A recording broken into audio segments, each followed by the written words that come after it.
estressado quando o assunto é guarda compartilhada dos filhos depois da separação do casal. Presta atenção, porque hoje ela já representa 40% dos casos.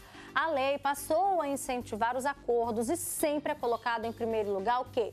O bem-estar da criança, né? Muito além de tratar questões financeiras, a guarda compartilhada é sobre a responsabilidade do pai e da mãe na criação dos filhos, depois que o casamento chega ao fim.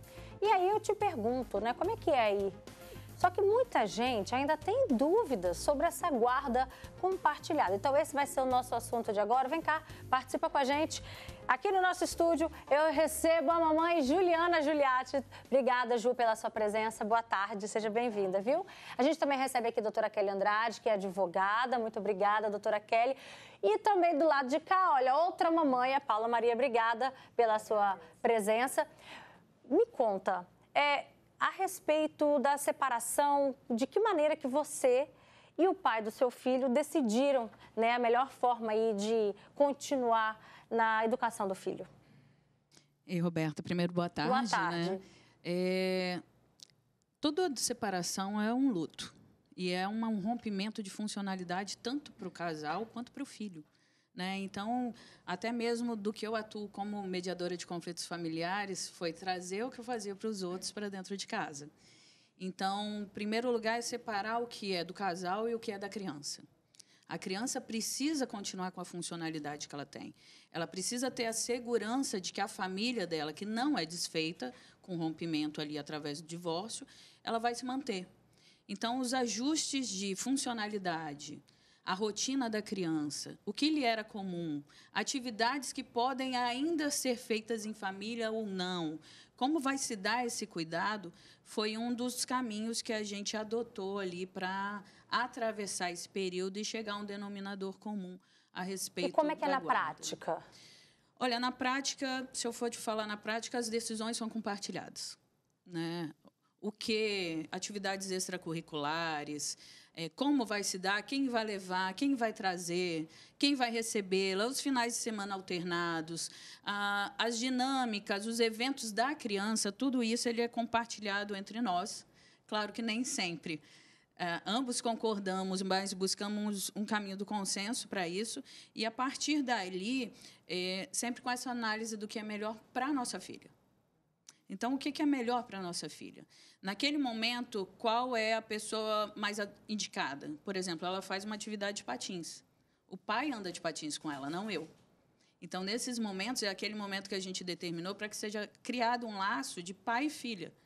Antes eu fazia patins também, mas nesse momento eu decido sair de cena para que haja um vínculo entre eles.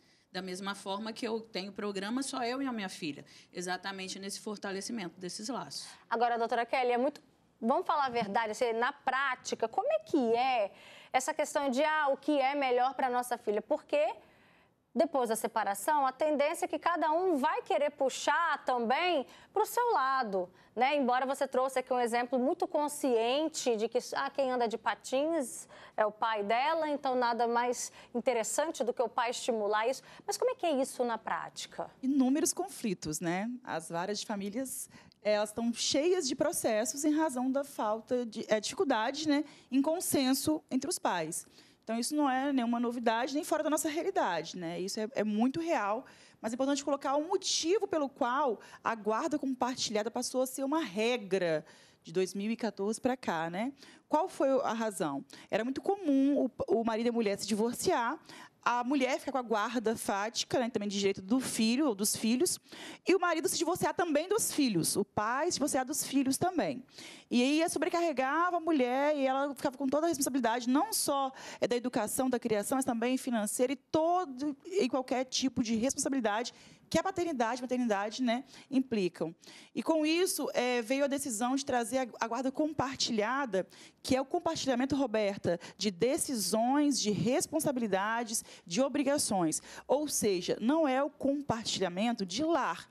O lar continua sendo um lar de referência.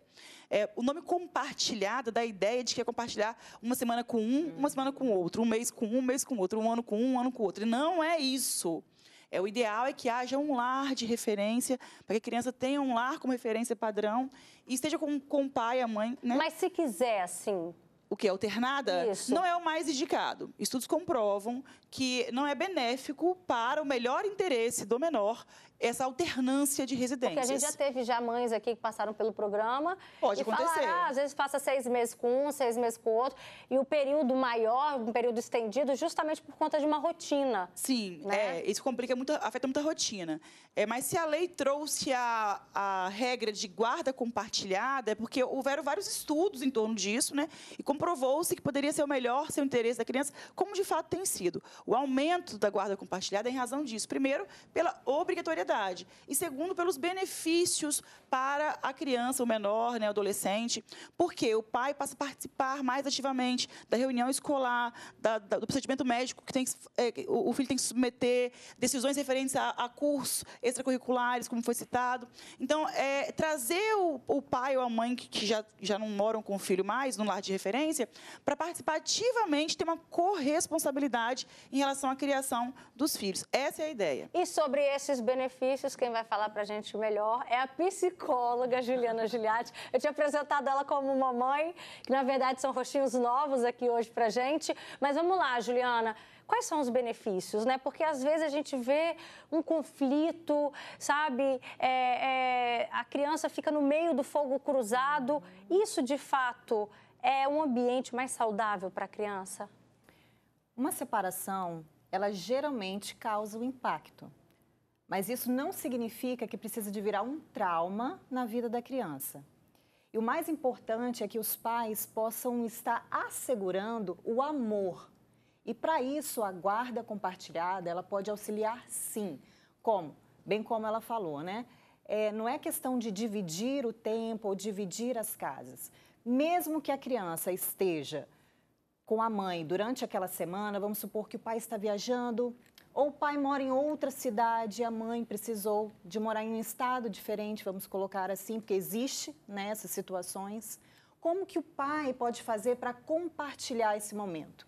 Então, a gente vai buscar ali, olhar como que era a rotina antes. Vamos supor que a rotina era que o pai fazia o dever de casa com a criança. Se ele está em outra cidade, como que ele pode fazer? Pode fazer online? Vamos fazer online. Fazer um momento devocional, de repente uma oração antes de dormir, vai continuar com as mesmas atividades, para a criança não ter tanto impacto na sua vida emocional. Porque o que ela precisa mesmo é se organizar. Porque no início ela vai ficar um pouco assim, meio perdida, sem entender exatamente o que está acontecendo. Mas depois, com o auxílio dos pais, mostrando que o amor, tanto da mãe como do pai, está assegurado, ela vai se organizando emocionalmente. Mas olha só, o que está acontecendo na prática com algumas pessoas, doutora Kelly? Tem um comentário que já chegou aqui para a gente. Eu mando, inclusive, né, eu peço para você participar, caso você esteja vivendo também, né, uma situação parecida sobre guarda compartilhada, eu gostaria que fosse assim. Tem gente falando, não me identifique, mas quando a guarda compartilhada, no meu caso, só fica no papel. E o pior, judicialmente compartilhada, mas a mãe é sobrecarregada. E aí? Né? O que está ali no papel era para ser as tarefas, as responsabilidades, as decisões divididas. E quando isso não acontece? Então, todo tipo de acordo judicial é para ser cumprido. Caso não seja, pode ser exigido o seu cumprimento. De modo, inclusive, a aplicar multas. Nós temos exemplo clássico do pai e da mãe que proíbe, por exemplo, o filho de passar os finais de semana com outro, né, o pai ou mãe que não residem com a criança.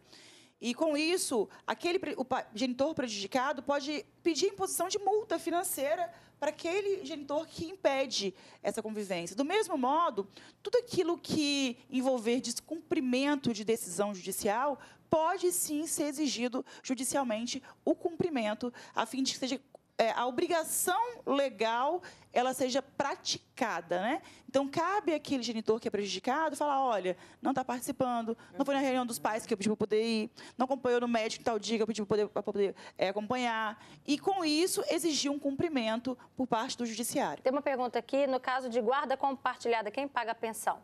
Não mexe na pensão. A pensão não tem nenhum tipo de interferência na pensão. Isso é importantíssimo também. São assuntos distintos, né? Isso é importantíssimo, porque a guarda é compartilhada, então eu não preciso pagar pensão. né? Porque a ideia é que eles pensam que a guarda é alternada, que fica uma semana com o outro. Não é isso. A guarda, ela é compartilhada. Agora, o lar de referência é um só. Por quê? Porque na minha casa eu não deixo usar telefone à noite. Na casa do pai, ele deixa usar telefone à noite. A cada dia ficar de um jeito, uma criação diferente, uma rotina diferente, não faz sentido. Então, a guarda compartilhada é com um único lar de referência.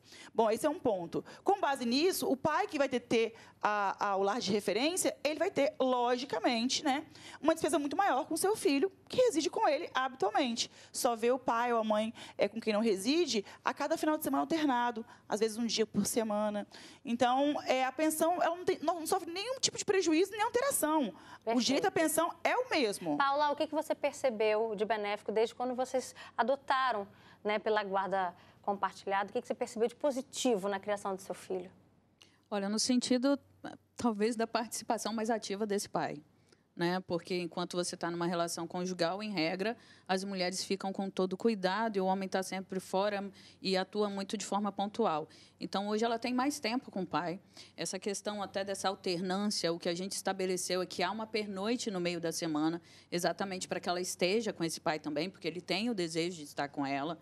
Isso é algo que nunca foi discutido de se tirar ou dificultar essa relação.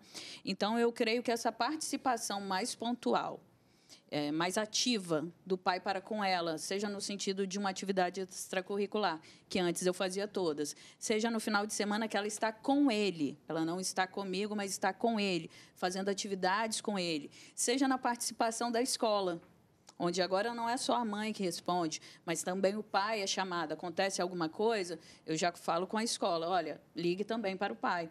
Porque, assim, é o que a doutora Kelly trouxe. Não é que os conflitos deixam de existir, mas dentro desse acordo com relação à guarda compartilhada, esses direitos e obrigações, porque senão a gente vira um pombo-correio. Se a guarda compartilhada realmente não é exercida, é alguém chegando e dizendo, me fale como está a criança, me diga o que tem que fazer. Não, a guarda compartilhada é o exercício dela. O nosso tempo já está acabando, Ju, mas só para finalizar rapidamente, e quando a parte não cumpre aquilo, né? Como que a gente explica isso para a criança? A gente precisa de ouvir o que essa criança está sentindo em relação à falta ou da mãe ou do pai. E quando necessário, geralmente necessário, nesses casos, buscar ajuda profissional. Porque essa criança ela precisa reorganizar toda a sua história de vida, porque existe um luto dentro dela também. Então, a gente, mais uma vez, para reafirmar, essa criança precisa se sentir amada pelos dois. Então, é preciso buscar ajuda. Muito forte isso que ela falou, viu? Amada pelos dois, o pai e a mãe. Obrigada, viu, Ju, pela sua presença. Obrigada também, doutora Kelly. Paula, dá um beijo na... Como é que é o nome? Na Helena, isso aí. Beijo para vocês. E agora...